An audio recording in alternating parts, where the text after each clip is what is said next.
Assalamualaikum warahmatullahi wabarakatuh. Perkenalkan, saya Irma Hani bersama teman saya Anes Febiolanda. Di sini kami akan menjelaskan tentang mekanisme perdagangan efek. Baik, pertama saya akan menjelaskan tentang sistem pasar. Sistem pasar atau ekosistem pasar adalah proses sistematis yang memungkinkan banyak pelaku pasar untuk menawarkan dan meminta, membantu pembeli dan penjual berinteraksi dan membuat kesepakatan. Bukan hanya mekanisme harga tetapi seluruh sistem regulasi, kualifikasi, kredensial, reputasi, dan clearing yang mengelilingi mekanisme itu dan membuatnya beroperasi dalam konteks sosial. Beberapa penulis menggunakan istilah sistem pasar untuk merajuk secara khusus pada sistem pasar bebas. Selanjutnya, ciri dari sistem ekonomi pasar yang pertama, setiap orang bebas memiliki barang termasuk barang modal. Kedua, setiap orang bebas menggunakan barang dan jasa yang dimilikinya. Ketiga, aktivitas ekonomi ditunjukkan untuk memperoleh laba. Keempat, semua aktivitas ekonomi dilaksanakan oleh masyarakat swasta. 5. Pemerintah tidak melakukan intervensi dalam pasar. 6. Persaingan dilakukan secara bebas. Dan yang terakhir, peranan modal sangat vital.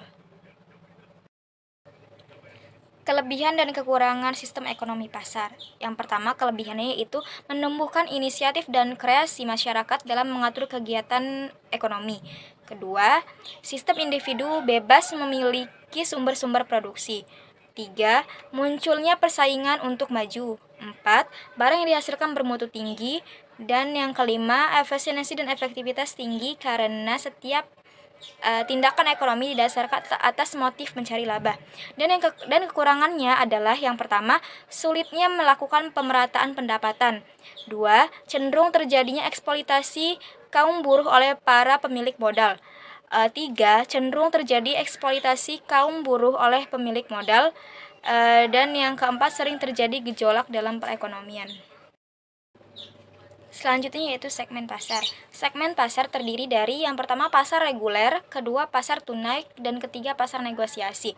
Saham dapat diperdagangkan dari ketiga segmen pasar itu, sedangkan obligasi hanya diperdagangkan di pasar negosiasi. Secara umum, organisasi bursa efek atau pasar modal memiliki beberapa fungsi yang dijabat oleh manajer atau direktur, yaitu fungsi keanggotaan, fungsi pencatatan, fungsi perdagangan, fungsi pengawasan perdagangan, fungsi ketaatan aturan, fungsi pemeriksaan internal, fungsi teknologi informasi, fungsi riset dan pengembangan, fungsi administrasi dan keuangan, dan fungsi hubungan masyarakat. Selanjutnya akan dijelaskan oleh teman saya. Baik, saya Anes Febiolanda akan melanjutkan presentasi yang sudah disampaikan oleh teman saya, yaitu sistem otomasi perdagangan. Otomasi sistem perdagangan atau Jakarta Automated Trading System dimulai tanggal 22 Mei 1995. Awalnya, Bursa Efek Jakarta menyediakan 444 unit trader walk system di lantai perdagangan bursa. Pada bulan Mei 2000, Bursa Efek Indonesia melakukan perluasan lantai dengan 360 terminal di lantai 5 gedung bursa. Peluasan ini dilakukan untuk sementara. Terminal-terminal yang dinamakan Trader Walk System atau booth dihubungkan dengan mesin utama perdagangan trading angin melalui Jakarta Stock Exchange Network. Pengembangan implementasi Jakarta Automated Trading System terdiri dari beberapa tahap, antara lain yang pertama, implementasi perdagangan tanpa warrant careless trading yang terintegrasi dengan sistem clearing pada penjaminan clearing and guard sistem PT Clearing dan Penjaminan Indonesia. Yang kedua, berkenaan dengan peningkatan transaksi perluasan lantai perdagangan dengan kapasitas 804 booth dilakukan untuk mengantisipasi kebutuhan anggota bursa terhadap fasilitas perdagangan pada pertengahan tahun 2000.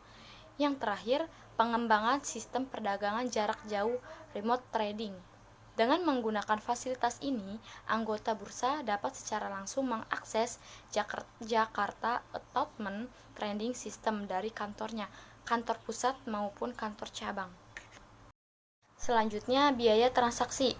Untuk membeli atau menjual saham, investor diwajibkan membayar biaya transaksi kepada perusahaan pialang berdasarkan kesepakatan.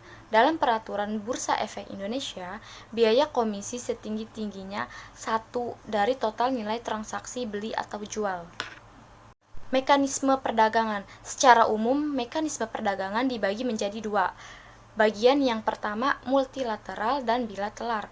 Multilateral adalah suatu mekanisme transaksi jual-beli antara banyak pihak dengan sistem tawar-menawar secara terbuka di bursa. Sedangkan bilateral adalah transaksi yang hanya dilakukan oleh satu pihak dengan satu pihak yang biasanya terjadi di luar bursa efek atau dikenal dengan over the counter. Mekanisme multilateral diterapkan di dalam perdagangan berjangka bertujuan untuk proses pembentukan harga price discovery, aktivitas lindung nilai, serta manfaat ekonomi lainnya. Mekanisme ini umumnya dapat dilakukan serah terima fisik komoditi. Sementara mekanisme di luar bursa atau dikenal dengan istilah sistem perdagangan alternatif diselenggarakan hanya untuk tujuan spekulasi dan penyelesaiannya dilakukan secara tunai. Berikut tabel perbedaan antara multilateral dan bilateral. Di dalam multilateral ada dalam bursa, aturan bursa, sistem bursa, lawan tidak tetap, umumnya order driven, bisa tidak ada harga dan bisa antri. Sedangkan yang bilateral, luar bursa, aturan penyelenggaraan, sistem penyelenggaraan, lawan tetap, semuanya quote drive. Pasti ada harga dan harus makan harga yang ada. Sekian presentasi yang dapat kami sampaikan. Lebih dan kurangnya kami mohon maaf. Semoga apa yang kami sampaikan bisa bermanfaat bagi kita semua. Saya akhiri. Wassalamualaikum warahmatullahi wabarakatuh.